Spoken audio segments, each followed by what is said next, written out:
Hey Genevieve, what's going on? Rob Cesternino, and congratulations on what a run that you had as well here in Survivor 47.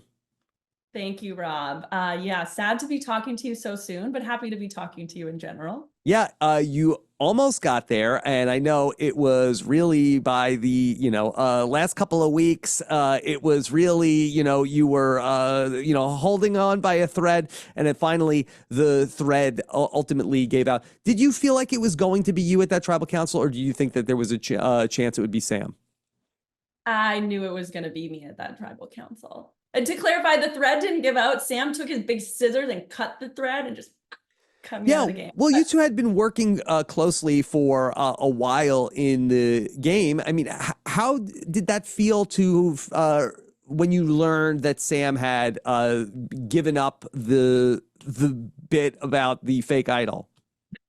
How did it feel? Not great, not great. But honestly, I just wasn't prepared for it. I did not see it coming because I didn't think Sam would be nervous sitting next to me at the end. I thought like this guy is playing such an amazing game. Like he's, got nothing to worry about. So I think I didn't have the same perception of myself that everybody else had. And so I didn't foresee that coming. So I wasn't prepared for it. And then you add in the like cocktail of Teeny's emotions. And I was just like, oh shoot. Okay. Yeah. So Yeah. Teeny asks you, all right, Genevieve, is the idol fake? After Sam tells Teeny, and you say, you admit it, yes. I do. What was your intended reaction from Teeny? Why would I do that? Yeah, well, because I think that you could have been like, okay, I felt genuine. I needed to tell Teeny what was going on, or that Teeny, I know, is never going to believe what I say. So if I say the idol is fake, then everybody's going to think it's real. Yeah, I wish I was that smart. I'm not that smart, Rob. Shh, don't tell anybody. Hmm. Don't No, tell your that conversation, clients. that conversation was so much longer than what was showed, and it was a very emotional conversation. And Genevieve, the player, did not have a plan, and Genevieve, the person, stepped in, and Genevieve, the person, unfortunately, is like sensitive and honest, and so that's where we get that outcome. And then we have a long discussion about it. And I'm still being honest to Teeny and saying, yeah, but you know what?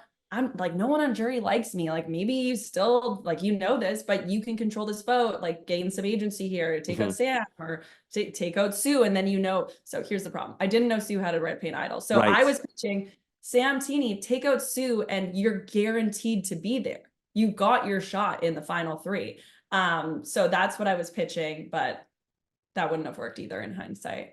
Okay. But, yeah. Genevieve, you talked a lot about your journey in the game in that back when Kashan said, I trusted you, Genevieve. And you spoke about that. I don't think that many survivors I've ever seen have talked about that in the game of that, it's hard to blindside people. And you talked about like the journey that you had with that throughout the game and then came out on the other side of that. Could you talk a little bit more about what that was like to experience that and to also be playing Survivor while you're going through that?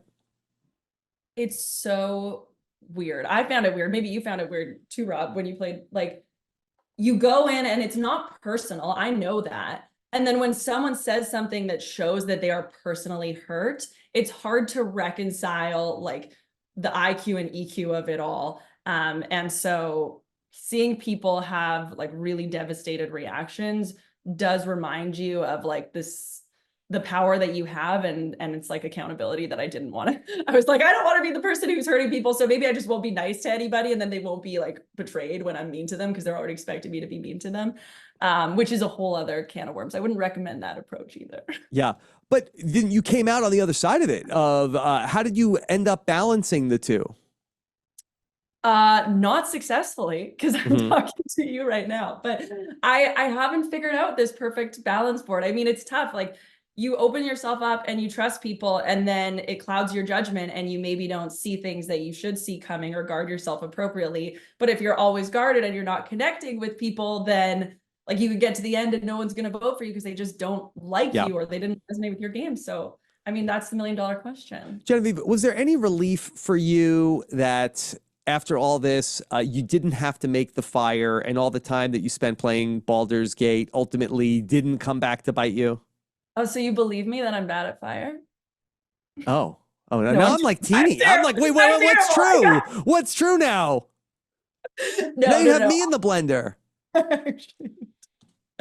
No, I am terrible. Very relieved. But also it's like so weird because I'm the type of person where I'm like, so nervous for this interview, like worried that words just won't come out of my mouth. But then I'm also like so confident, like I'll figure out fire if I get there. Like I know it'll take me a couple minutes and I'll be the best fire maker there ever was. So Yeah. that's all I'm gonna figure Okay. out. All right. So you were on it about the red paint idol throughout that. What did you think was going on with the red paint idol? I was like so obsessed with this red paint idol, and I thought everybody had it except for Sue, which is not a shame on Sue. It is a shame on me. I was totally like missing the headline there, but I was afraid of, I accused Teeny multiple times of having it because I never trusted Teeny. I thought Caroline had it and went out with it. Yeah, I was on and on about the red paint idol, just totally in the wrong spot. You know, I'd love to talk about the start of your game because you were not seen very much, and I'm sure you were doing things in the first couple of days, but we didn't see you very much in the beginning of the first couple of episodes. And I would love to know a little bit more about like the first like 7 or 8 days of your game and what was going on.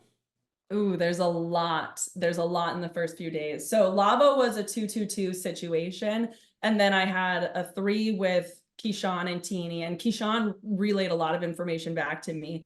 And when it became clear that Rome had an idol, Rome told Teeny, Teeny told Keyshawn, okay, so I'm not Rome's number one, not Teeny's number one, and maybe Keyshawn's, but I doubt it based on like how he's sort of treating me around the beach. And then there's Asia and Saul on the other side. And Saul, one night, I tried to make a proposal too of like, hey, maybe we can work from opposite sides of the tribe, get information and low key keep each other safe because no one's going to want to get rid of Saul. He's our biggest guy. We'd lose every challenge, right? So obviously he's safe for the first tribal as much as he doesn't have an idol. Within 10 minutes, he goes and tells Keyshawn that. So there was a lot that happened in those first few days that No set doubt. the dynamics. But yeah, I was trying to do things. Yeah. You know, we saw so much of Rome in the beginning of the season, and that was your ally. And then we saw so much of you later on. And that for me, as a viewer, like I still don't know how this was a compatible alliance. How was the working relationship with Rome for you? It was a great working relationship. So I was very sick the first night, and Rome stayed up almost the entire night with me, like helping me. So I saw a side of Rome that not everybody else got to see.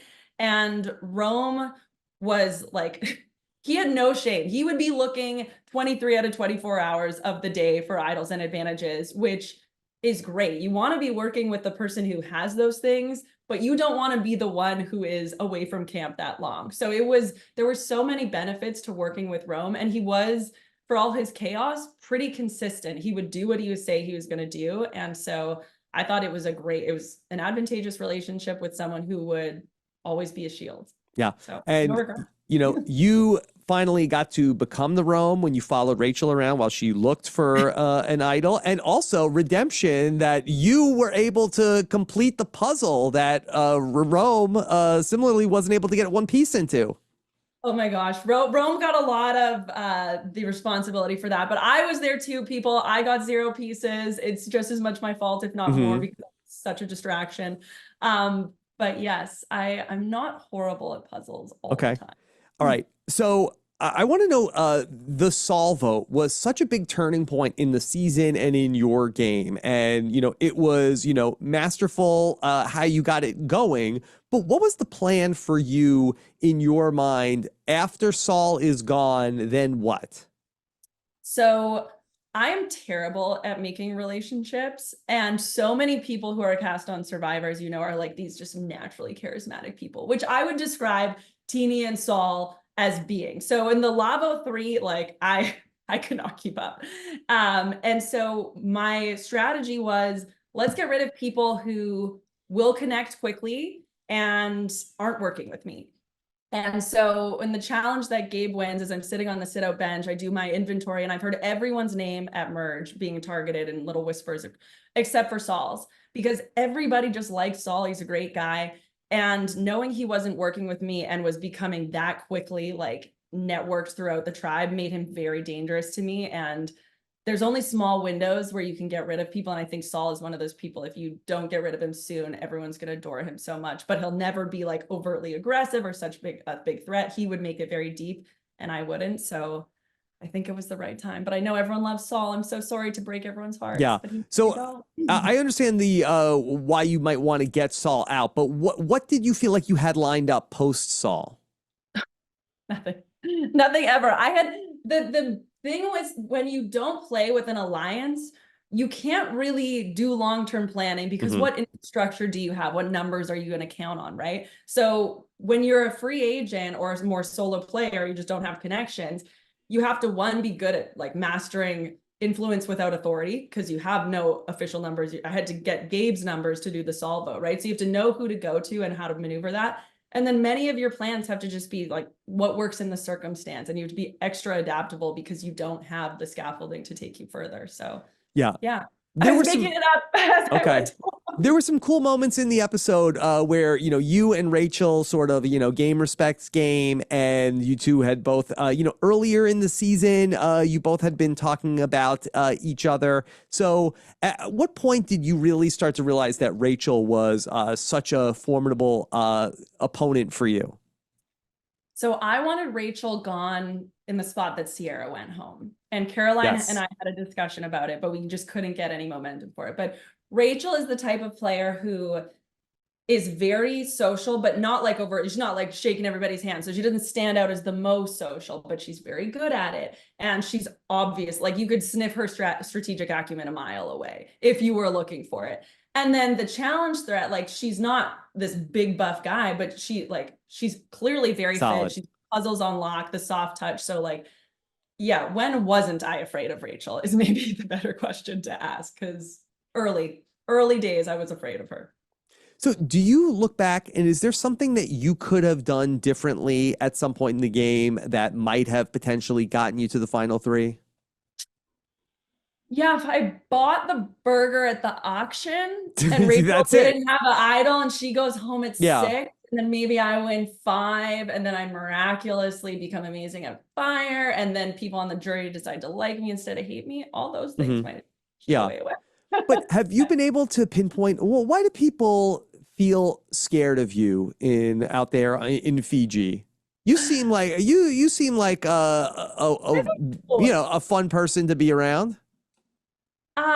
Yeah, but I'm not competing with you right now. And I think that like that situation that brought out the competitive side of me and the closed off side of me, it's like, I think I was only giving people sort of negative things to latch onto and not like the warm and fuzzy side of Genevieve. So they were just like, I think they just didn't like me and were afraid of what I might do to them.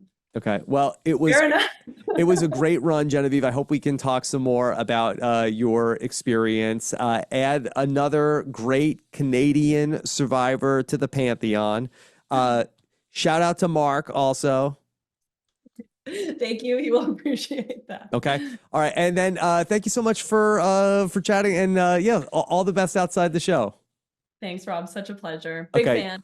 All right. Thank you so much, Genevieve. Take care.